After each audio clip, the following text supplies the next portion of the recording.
After studying the module, you will be able to understand the unit root stochastic process in detail. Also, other processes like ARMA, ARIMA, which generate time series, the phenomena of spurious regression.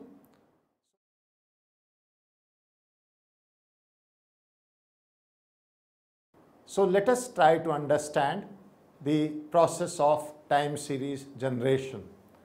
We begin with unit root stochastic process. Let us assume a simple model denoted as yt is equal to beta yt minus 1 plus mu t.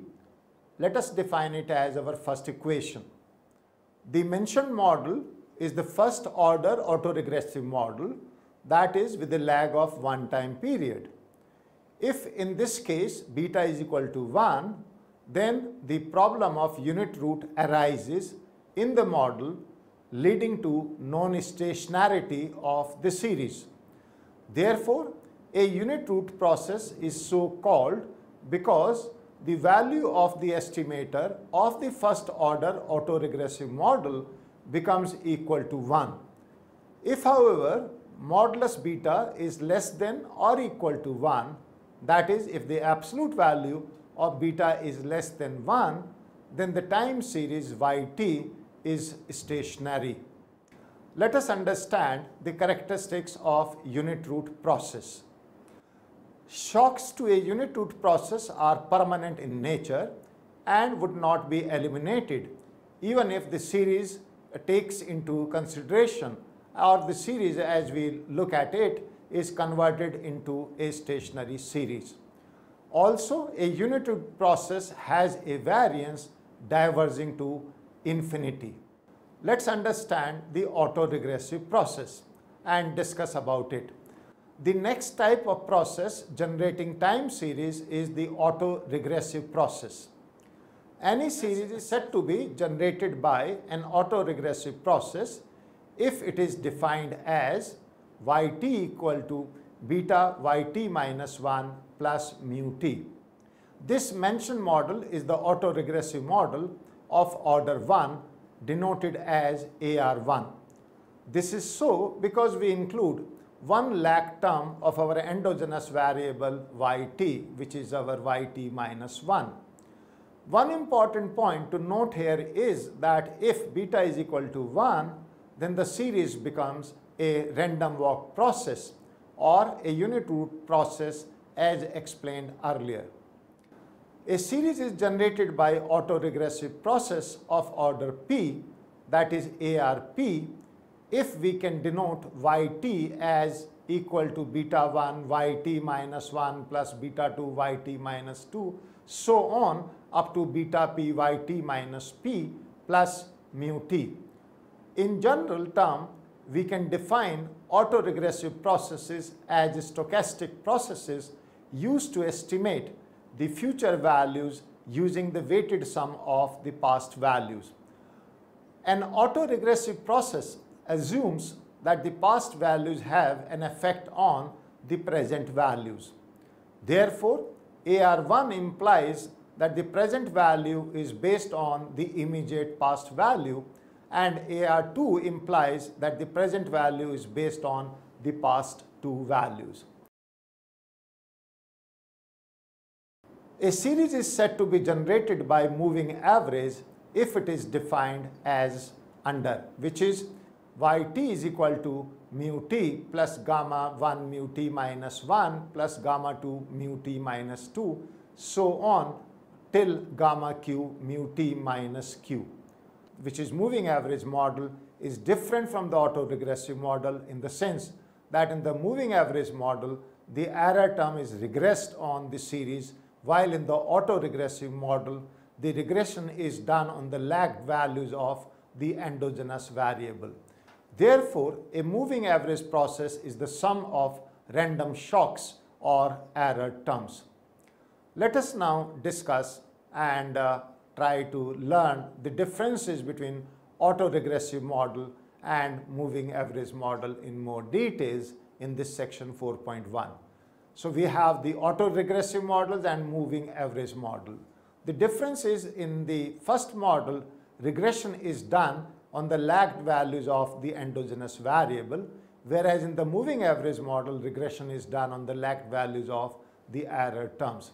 In AR model, the model is stochastic in nature, whereas MA model is deterministic in nature. Whereas the AR model can be written as yt equal to beta 1, yt minus 1, so on, till beta p, yt minus p plus mu t. Our MA model is written as yt equal to mu t plus gamma 1 mu t minus 1, so on, till gamma q mu t minus q. So I hope you can look at the differences in these two models and appreciate these differences. Let's look at the extension of AR model known as the ARMA model or autoregressive moving average model in this section 5. A series is said to be generated by the process of autoregressive moving average process, which means a combination of both, if it is defined as follows, which is that yt is equal to beta 1 yt minus 1 plus beta 2 yt minus 2, so on till beta p yt minus p plus mu t plus gamma 1 mu t minus 1 plus gamma 2 mu t minus 2, so on up to gamma q mu t minus q. So I am sure you can see we have the both combination of autoregressive model of order p, which is ARP, and moving average model of order q, MAQ. Therefore, the general ARMA model, which was first described by Peter Whittle in his thesis in 1951, is a combination of both of them. He used mathematical analysis like Laurent series and Fourier analysis with some statistical inference to explain ARMA models. It was further popularized by George E.P. Box and Jenkins in their book in 1971, also introducing a method named after them known as Box-Jenkins method for choosing and estimating the ARMA models.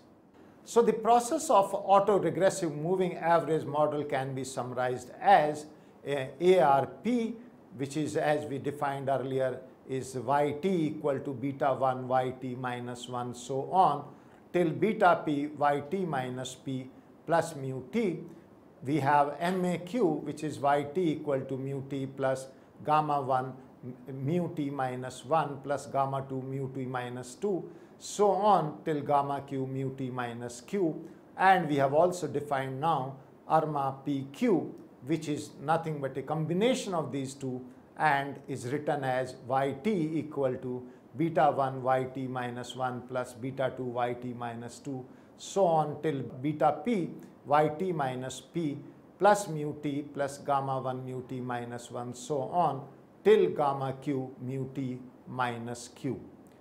Let's now try to understand and learn about the extension of this ARMA model known as ARIMA model, which is in our section 6. And the full form of this ARIMA is autoregressive integrated moving average. So we have introduced the word integrated. Let us try to see what is this integration. If we difference a time series d times to make it stationary and then apply ARMA PQ model to it, then we say that the original time series is ARIMA P, D, Q. That is, it is an autoregressive integrated moving average time series where P denotes number of AR terms, D the number of times the series has to be differenced before it becomes stationary, and Q the number of MA terms. Let us discuss some of the properties of an integrated stochastic process. Let us discuss some properties of an integrated stochastic process. So we have in this section integrated stochastic process. Suppose we have a random walk process like the one defined earlier and is defined below, which is yt is equal to yt minus 1 plus mu t, and call it as equation 3. So as we had discussed earlier, that in a random walk model, the error term is a white noise term with mean equal to 0 and variance is constant in nature. It is mathematically expressed as follows, that mu t is distributed as IID normally with mean 0, variance sigma square, where IID is independently and identically distributed. So we can say that mu t is distributed independently and identically with normally with mean 0 and sigma square as constant variance. So n stands for normal distribution and 0 for mean and sigma square for constant variance. Coming back to the random walk process as expressed in equation 3, if we take the first difference, we get yt minus 1 is equal to mu t. This implies that delta yt is equal to mu t, or in simple words, we can define the first order difference to be approximately equal to the white noise. Thus, we can say that sigma yt is approximately equal to white noise. Therefore, a series is said to be integrated of order 1 if the first difference is the white noise. Similarly, a series would be said to be integrated of order 2 if the second difference is approximately equal to the white noise, and so on. Thus, in general terms, any series is said to be integrated of order d if the dth difference is the white noise. Let's look at the properties of the integrated series. The following are the properties of the integrated series which must be noted. Let us assume 3 time series, that is xt, yt and zt. The first is, if xt is integrated of order 0, that is xt is distributed as I0, which is stationary, and yt is integrated of order 1, that is yt is distributed as I1, which is non-stationary, then their sum will be integrated of order 1 and will be non-stationary time series. That is, xt plus yt is distributed as I1. This is followed from a property that the sum of a stationary and a non-stationary time series always leads to a non-stationary time series. The second property is, if xt is integrated of order d, that is xt is id, then zt, which is a linear function and is equal to a plus b xt, where a and b are constants, will also be integrated of order d. That is, zt would also be integrated of order d and can be written as id. Therefore, what we are saying is that the status of the series is not affected as far as integration is concerned by multiplying or adding any constants to the series like a and b, which we have used in our example. The third property, and an important property, is that if xt is integrated of order d1, that is xt can be written as id1, and yt is integrated of order d2, that is yt is id2, and d1 is less than d2, then zt, which is a combination of xt and yt and is equal to axt plus byt, would be integrated of order d2. This, in simple words, implies that the series containing a combination of 2 time series will be integrated of the higher order amongst the 2. The fourth property is that if xt is integrated of order d, that is xt is equal to id, and yt is also integrated of order d, that is yt is id, then zt, which is equal to axt plus byt, would be integrated as id star, where d star is less than or equal to d. Usually it is equivalent to d only, however in some cases it becomes less than d. The properties of integrated series can be therefore summed up as in this diagram. You can see we have written them in a summary form, that xt if is I0 and yt is I1, then xt plus yt will be equal to I1. xt is equal to id, then zt equal to a plus bxt will also be equal to id. Similarly, if xt is equal to id1 and yt is equal to id2 and d1 is less than d2, then zt, which is axt plus byt, will be integrated to id2.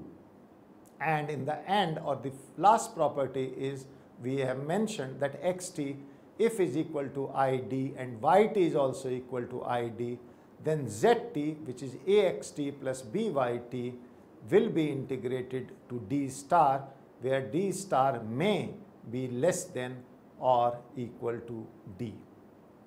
Let's, students, now move on and try to understand this famous Box-Jenkins or BJ methodology for ARIMA modeling. The Box-Jenkins or BJ methodology is basically used for forecasting a time series. It is based on the assumption that the time series under study is stationary or can be made stationary by differencing it one or more times. In order to determine the appropriate model, the BJ methodology follows a 4-step procedure. The first step is the identification, which means determine the appropriate values of P, D, and Q. The main tools in this search are the correlogram and partial correlogram. The second step is the estimation. Once we identify the model, the next step is to estimate the parameters of the chosen model. In some cases, we can use OLS or ordinary least squares, but in some cases, we have to resort to nonlinear estimation methods. The third step, students, is diagnostic checking. One simple test to see if we have chosen the correct ARIMA model is to see if the residuals from the fitted model are white noise. If they are, then we can accept the model. But if they are not, we will have to start afresh. That is why the BJ methodology is an iterative process. The last or the fourth step is the forecasting. The ultimate test of a successful ARIMA model lies in its forecasting performances within the sample period as well as the outside the sample period. That we will discuss at an appropriate time. Understand the phenomena or phenomenon of spurious regression. The phenomenon of spurious regression was first discovered by Yule. He stated that the spurious regression could persist in non-stationary time series even when the sample size taken into consideration is very large. The spurious regression could be judged from the value of Durbin-Watson test, whose D value is extremely low, suggesting a very strong first-order autocorrelation. So we can show it here with the help of a simple diagram where we are saying if D value is low, strong first-order autocorrelation is an indication which could hint at spurious regression results. The second method of judging the spurious regression was suggested by Granger and Newbold. They applied a rule of thumb that if R square is greater than D, then the estimated regression is a spurious regression. So we are saying that if R square is greater than D, then we have the likelihood of spurious regression, where R square is the coefficient of determination from regression and D is the Durbin-Watson statistics. Therefore, one should be extremely careful while conducting a regression test on a time series phenomenon, especially the ones exhibiting the stochastic trends. Here are some examples of spurious regressions. Egyptian infant mortality rate regressed on gross aggregate income of American farmers and total Hundaran money supply. Now, which means we have taken mortality rate of a country X, which is Egypt in this case, and income of some other farmers in America and the money supply in a third country. The total crime rates in the US regressed on life expectancy in South Africa. So if you take US crime rate and try to regress it on life expectancy in another country, South Africa, we may have some regression, some coefficients, but they may be spurious. Similarly, one can have lots of examples like India defense expenditure regressed on population of US, or population of India regressed on total R&D expenditure in the US. So which means we have country A and some parameters of country B. We can also have the number of live births in Maharashtra regressed on population of Bihar. So in all of these examples, there is no logical reason for the observed relationship among the variables. But since we have the data in quantitative terms, therefore we are likely to end up with some regressions which have no logical reason. Hence, these are spurious regressions.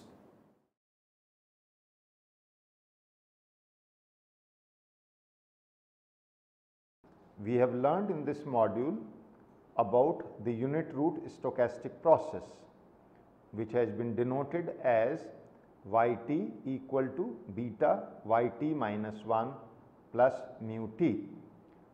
This model is basically a first order autoregressive model with a lag of one time period. In this model, if the value of beta is equal to 1, then we have learned that it will be a unit root process, because it will lead to non-stationarity of the series.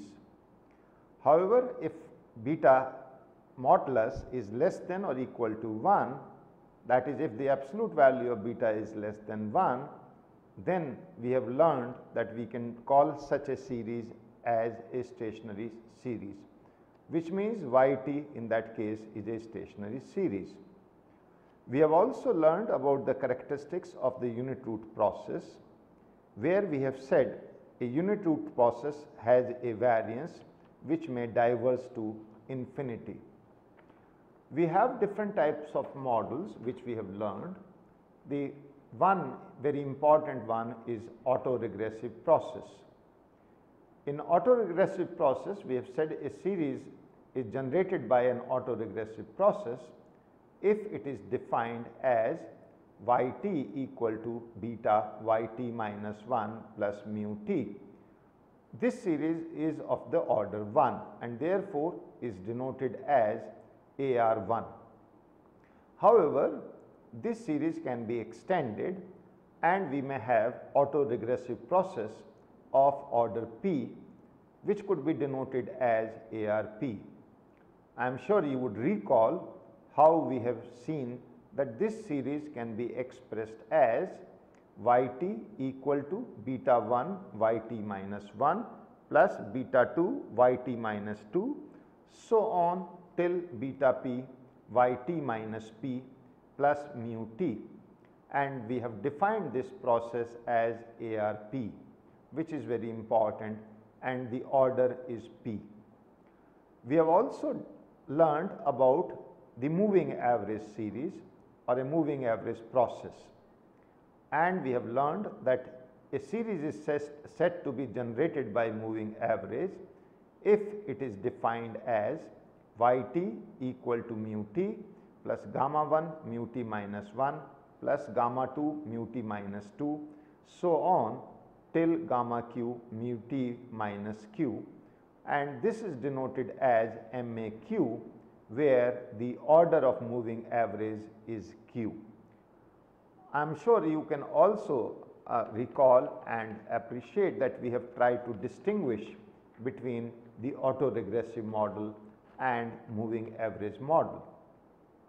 Whereas we have seen that autoregressive models are basically the lagged values of endogenous variables, which means the regression is done on the lagged values of endogenous variables. In the case of moving average models, regression is done on the lagged values of the error terms. The second difference which we have learned is that a AR model is basically stochastic in nature, whereas the moving average model is mainly deterministic in nature. And while AR1 model is expressed where yt is a function of yt minus 1 to yt minus p, and the moving average model is expressed as yt as a function of mu t minus 1, so on till mu t minus q. Also, we have learned that how these two models can be combined together to make a new model known as ARMA model, which stands for autoregressive moving average model. In this model, we have defined yt equal to beta 1 yt minus 1 plus beta 2 yt minus 2 till beta p yt minus p plus mu t plus gamma 1 mu t minus 1, so on till gamma q mu t minus q. I am sure you know we have also tried to explain this, and we have said in this the order of autoregression is p and the order of moving average is q. That is why we call it of the order pq. We have also learned that how the ARMA model was first described by Peter Whittle in his thesis, and later on it was further popularized by Box and Jenkins in 1971, and that is why by and large this model is named after them and is known as Box-Jenkins method for choosing and estimating the ARMA models. The models can be summarized, and we have summarized them in our slides earlier. Let's also try to recall how we have learned about an extension of this ARMA model in the form of ARIMA model. ARIMA stands for autoregressive integrated moving average. Whereas ARMA had two orders p and q, in our ARIMA model we also have a third dimension which is d, and this stands for the degree of integration. So, p stands for AR terms, d stands for the number of times the series has been differenced or the degree of integration or differentiation, and q is the number of MA terms. So, our integrated process also we have learned, where we have said that yt is equal to yt minus 1 plus mu t, and this mu t we have said is basically identically and independently distributed, or IID, with the normal distribution having mean equal to 0 and variance is equal to sigma square, which means it is constant. Now, if you look at the random walk process, we have also explained that how random walk process can be expressed in the form of yt minus 1 equal to mu t, which is nothing but the first difference of the earlier equation. And this therefore implies that delta yt is equal to mu t. This is what we have learned. And therefore, we can say that we have learned that how this delta yt is basically a white noise, because mu t is white noise, therefore, delta yt is also white noise. Similarly, we can have a integration of order 2, because this was integration of order 1, if we have the second difference which is approximately equal to white noise and so on, and it can be expressed as delta square yt. We have some certain properties which we have learned of these integrated series. Let me quickly repeat some of these important properties which we have learned. We have learned that if xt is integrated of order 0, that is xt is I0, which is stationary, and yt is integrated of order 1, that is yt is I1, which is known as stationary, then their sum will be integrated of order 1. Their sum will be integrated of order 1 and will be in non-stationary time series. I am sure you can recollect, we said it can be written as xt plus yt is of the order I1. Another important property we have learned, which could also be defined as the second property, is that if xt is integrated of order d, that is xt is id, then zt, which is a linear function of xt written as a plus b xt, will also be integrated of the order d. So, zt will also be integrated id.